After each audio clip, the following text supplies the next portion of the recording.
প্রতিশ্রুতি মতোই যেন ফিরলেন, তবে অন্য রূপে। বাড়ি এলেন ক্যাপ্টেন সুমিত। ছুটে গেলেন বাবা।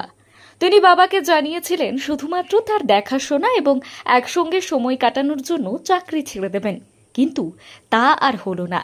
মঙ্গলবার সেই ছেলের শেষকৃত্যের জন্য আসতে হলো বাবাকে। গত বৃহস্পতিবার কয়েক দশকের মধ্যে সবচেয়ে বড় বিমান দুর্ঘটনার সাক্ষী থাকল ভারত। এয়ার ইন্ডিয়া 171 এখন যেন একটা অভিশপ্ত বিমানের নাম।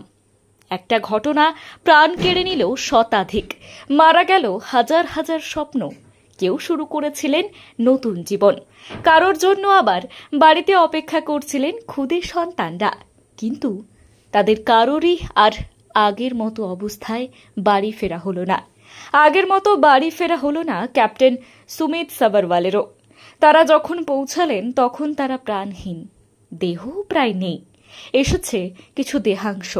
এদিন সেই দেহাংশের সামনে দাঁড়ালেন সুমিত সাগরওয়ালের বাবা, যে বিমান প্রাণ নিল সুমিতের। মঙ্গলবার আহমেদাবাদ থেকে মুম্বাইয়ে শেষবারের জন্য বিমানে করেই এলো সুমিতের দেহাংশ। তারপর তা পৌঁছে গেল তার বাড়িতে।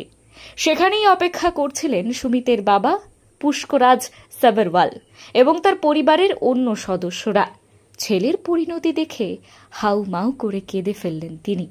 বাড়িতে ঘণ্টাখানেক শোক জ্ঞাপনের পর বিমান চালকের মরদেহ নিয়ে যাওয়া হয় স্থানীয় চাকালা শ্মশানে। এই সময় তার শেষ যাত্রায় উপস্থিত থাকতে দেখা যায় স্থানীয় কয়েকজন বিধায়ক এবং দেশের অন্যতম ব্যবসায়ী নিরঞ্জন হীরানন্দানীকে। সুমিত সাবরওয়ালের বিমান ওড়ানোর অভিজ্ঞতা কিন্তু মোটেই কম নয়। নিজের জীবনকালে মোট ৮,২০০ ঘণ্টা বিমান ওড়ানোর অভিজ্ঞতা রয়েছে তার।